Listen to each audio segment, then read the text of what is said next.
Hey guys, it's Shannon with Thermaltake, and today we're taking a look at the newest in our DIY chassis line. This is a complete departure from what you've seen from Thermaltake before. This is our first completely open air chassis. This is the Core P5. Now, as you can see, this is a pretty big box. But one thing you might be a little alarmed by is it's a really skinny box too. So as you can see, there's a lot to work with here. Just from the picture, you can see there's a lot going on.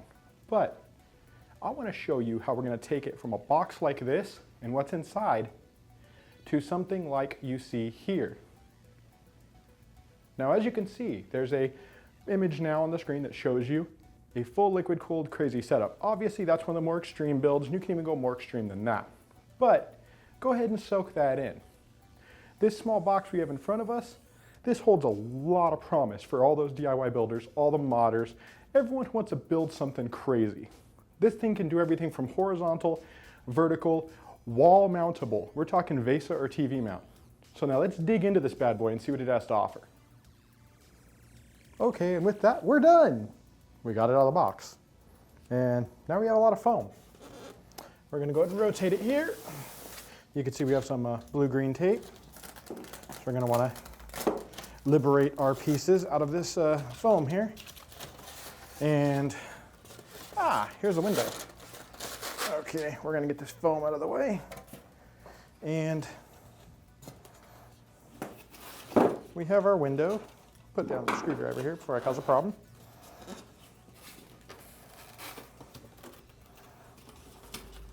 Now, as you can see, have our window. So we're gonna go ahead and set this aside. It has this paper over it, which is stuck on, so it keeps it from scratching, scuffing, all the good stuff like that. Next foam taken away. Now we get our main body panel. This is gonna be where a lot of the magic happens, so we're gonna go ahead and set this guy aside as well. Accessory pack. Okay, these are our beams, so we're gonna go and take a look at each item separately. And that's it for the foam. So once you get those main components out, you should have your 2 feet, the strut bars which support the window itself, and the main chassis. So now when we get back, we'll have everything unpacked so you can see what comes with it. Okay, so now we unpacked most of this stuff here. As you can see, first of all, the small brown box you took off the back of the styro. It has 4 of these pegs.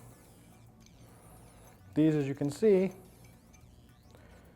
the top comes off, and this is used to sandwich the front clear panel in place, and it mounts to your main body here via a screw, which is included and already screwed in, so you just take it out and mount it here. We'll go ahead and mount this stuff shortly, but I want to show you each piece. Then we have the feet. You'll notice they have ribs going along the edges here. This allows it a lot more rigidity, so that if you're mounting this on its feet, which mount to the bottom, if you're mounting it on that, the chassis won't have a tendency to tip over or flex. Once again, the screw pack is right here in the bottom of the foot. So you pull it out, you put your screws directly through the slots, mount it to the bottom. We'll be doing that in a moment. Then we have the main chassis body. The main chassis body is where it's at. Let's go ahead and we're going to cut to a closer look at this so you can see exactly what we're dealing with. Now, first up, the front part. This is where all your I/O connectivity is. First of all, you have your power button. As you can see, they're directly flanked right above it with your power light and your hard drive activity light, dual front panel USB 3, dual legacy USB 2, headset, microphone, and your reset switch, and of course a nice TT logo right here. And let's go ahead and take a look at what the rest, the front and everything, the mounting, all on this chassis has. Now the main chassis body, you can see there's a lot going on, and there's even more I'm going to show you around the back shortly. But first of all, as you can see, you can mount your motherboard here. It takes everything from ATX, little tiny guy here, to micro ATX, to full ATX, and even what they consider, like for instance, the a little bit longer boards, they'll take pretty much everything here. You have large cable pockets with grommets to route all your cabling neatly, including down here by the PSU area. By the way, there are included PSU brackets, which are actually back here in some boxes, along with some other brackets that allow you to mount VGA cards either in here or standing vertically, like you saw earlier in the image. You have brackets for your PSU here, and you have tons of cooling fitment right here, which also has a ventilation on the back. So let's say you want to go up to a 480 millimeter radiator, whether you're talking 140 or 120 millimeter. So you can run a 3 by 140 or 4 by 120 radiator or cooler, cooling fans, what have you. Most likely it'll be large radiators, along with a vertically mounted hard drive or SSD here, and 3 more in the rear. Once again, we'll go back to that in just a moment. But as you can see, we also have 3 hard mounted heavy screws here. That's for the internal mounting for wall mounting. Now let's go ahead and flip this thing over and show you what the backside looks like and what's hidden back there. And now that the chassis is flipped over, we pulled most of the thumb screws out. As you can see, you have a thumb screw here. We unscrew that. There's 1, 2, 3, 4, 5, 6 thumb screw points that hold this back panel on. Then once that's all said and done, then you go ahead and slide the panel off and you uncover everything which is inside. And inside, you will notice, first of all, you have this large ventilated area. This goes right behind where the radiator goes. Now once installed, we even include a magnetic dust filter. Put it in place, and then this will keep a lot of the junk out of your chassis, or even more so, blowing onto your wall or things like that. It just keeps a lot of junk out of your system. This is a good implementation, something similar to what we've been doing recently with a lot of our Core Series chassis, Core V and Core X Series. Go ahead and get the chassis panel out of the way here.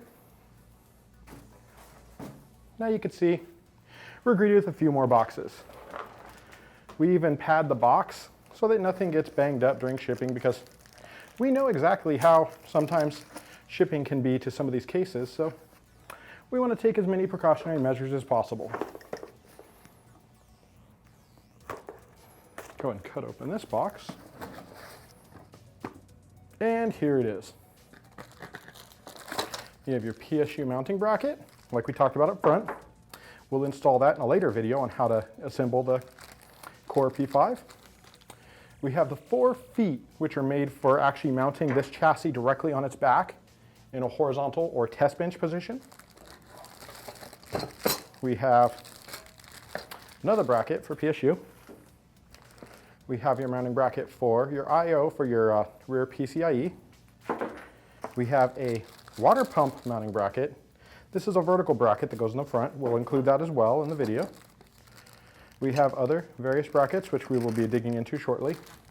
Your full screw pack, along with all of your different spacer standoffs and whatnot. And that just about does it, with the inclusion of, as you can see here, this is your GPU mounting bracket for when you mount your GPUs vertically so that they go parallel with the motherboard. That is something we'll be showing you as well in the future, showing you how to build inside of this. And now the other box we want to dig into here.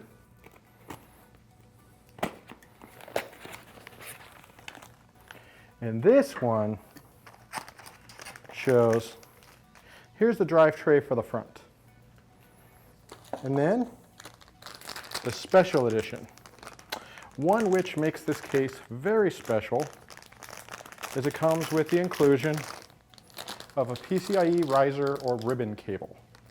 This is used to plug into the motherboard PCIe slot, then allows the GPU to be vertically mounted. So with that, now we can look inside the chassis.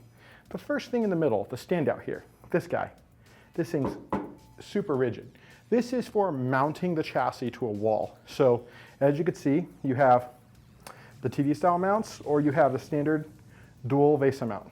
Either one of those can be used to mount this onto a articulating arm, onto a wall mount like a swivel mount, or just your standard TV mount. Even if you wanted like a entertainment center, like a freestanding entertainment center, you can do that with this chassis. This chassis is designed to support full system load with this bracket here. So that's something that's, I think, is really huge for this kind of chassis, because it allows it to do so many different things, whether you're talking flat as a test bench, whether you're talking standing up vertically like a standard tower but open air, or whether you're talking wall mounting. Make it like a piece of art in your home. And then you have right above it 3 drive trays. These are your standard drive trays, like you see in your other chassis. As you can see here, oh, we need to loosen the screw up a bit.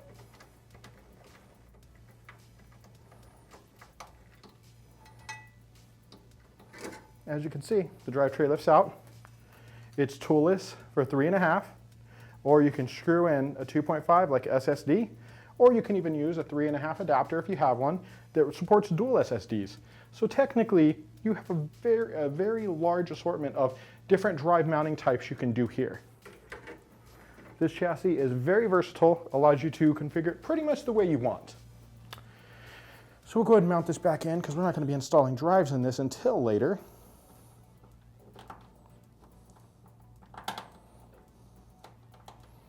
And then once you screw that screw back in,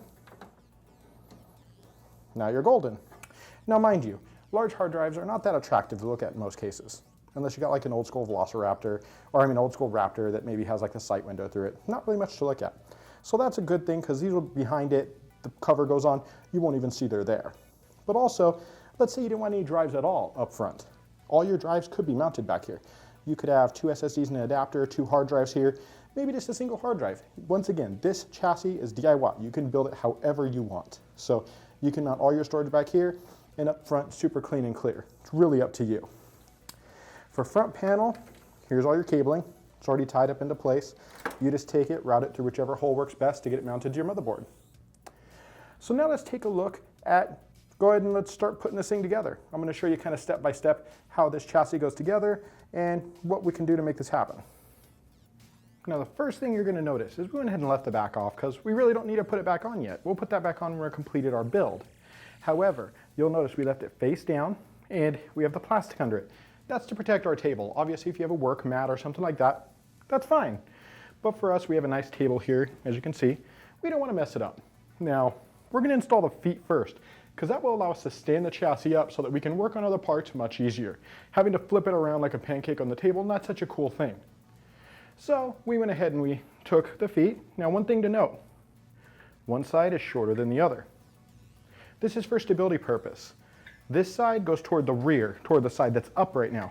This longer side, because of leverage, because a lot of the components are going to be mounted on this side of the chassis, the front of it, it's going to obviously lean more toward this side. So we want a lot of strength up here. So we went ahead and we extended it across here. So when you install it, make sure that you install it so the longer part goes toward the front. So we're going to go ahead and get these installed. Now we're back, and as you can see, we mounted both feet.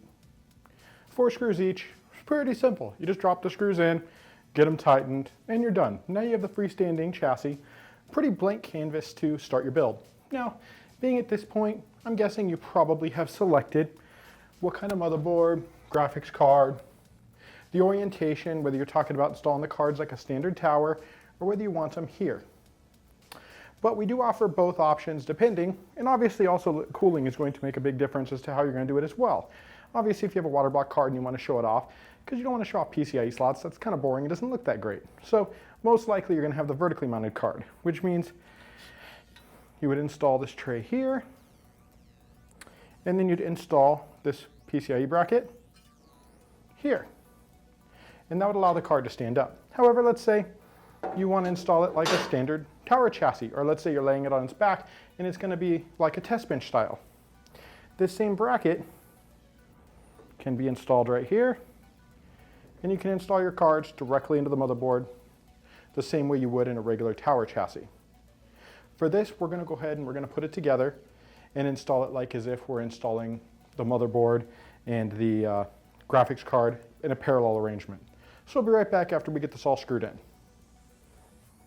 Now as you can see, we have our vertical graphics card mounting here.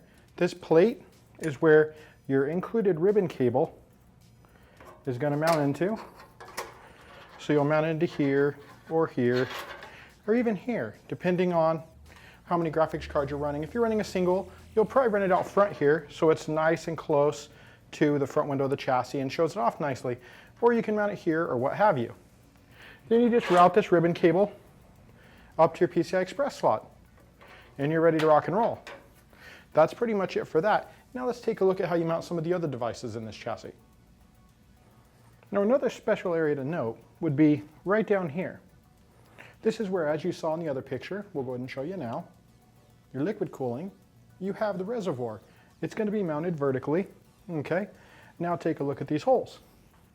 You've got all these slotted holes along the way, along with 2 screw holes down here. That's where your pump plate can mount. This can mount here, and then it allows your pump to actually mount via the 4 holes with the included stands. Our pump and reservoir combo can mount here, and you can have clamps mounted here, anywhere along this arrangement, depending on how tall your cylinder reservoir is, and that will allow it to hold it into place. You tighten it down, it clamps to the cylinder here, and the pump and bottom base mounts to this plate here. So we'll go ahead and get that mounted, and then we'll look at finishing it up as far as the standard build would be concerned. Now you can see we have the bracket mounted, so you're pretty much ready to mount your cylinder reservoir. Now let's take a look at the last little bit of fitment on here before we close this thing up. Okay, now for the last few things. We mentioned storage in the back if you want to keep everything clean up front. Let's say you decided you didn't want to fab up your own mounting bracket. We include another drive tray, like we showed you when we pulled out all the packaging. You basically just slide this drive tray in, just like the other ones. Screw it into place. Now, obviously you have your toolless 3.5, or you have 2.5s with the standard screw mounting. And then you have right off here to the side, you can tuck away the cable, so you only have to just run it up to here. Now, obviously, this allows you to have a storage drive, like let's say you have a custom SSD, whatnot. You can even take this thing, if you're modern, you want to go nuts, you can custom paint this bracket, do whatever, even custom paint the whole chassis. It's really up to you. Then you have the cooling, obviously, like I mentioned before. Just like one of the major improvements we did with introducing the Core Series and some of our new TT LCS certified chassis is the slotted holes. So no matter what kind of radiator you have, you can fit it pretty much here because all the holes are slotted, so there's no issues with spacing or anything like that. Some chassis had that issue a while back, and a lot of them are improving as far as this goes, especially when it comes to the TT LCS certified chassis. So you can fit all the way up to a 480, a 3x120, or a 4x120, even a 3x140 radiator can all go here. So you can fit tons of liquid cooling for graphics cards, CPU, and whatnot. You might even be able to fit a couple separate radiators if you want to run dual loop on this. It's really up to how you want to set it up. The Core P5 is designed from the ground up to be the ultimate DIY open air chassis, designed to basically knock down, crush through all the barriers you've had before so that you can build it the way you want it, wall mount it, what have you, and even maybe more novice users can now build a wall mount based PC without being over encumbered with the idea of how exactly do I modify a plate or something to mount all my components. All of it's here, just like you would a standard chassis. And that's it, folks. That's the Core P5. Now, if you liked what you saw here, be sure to thumbs up the video, be sure to subscribe so you can see the next one we have coming out, things like building with the Core P5, new product releases we have, software overviews, training videos. We're gonna start doing all of them. If there's something you'd like to see, maybe you didn't like the video so much, maybe something you wanna know more about, feel free to drop it in the comments below, join us on our social media channels, or even come to our TT community forums. We look forward to seeing you there and hearing your feedback. And thanks for watching.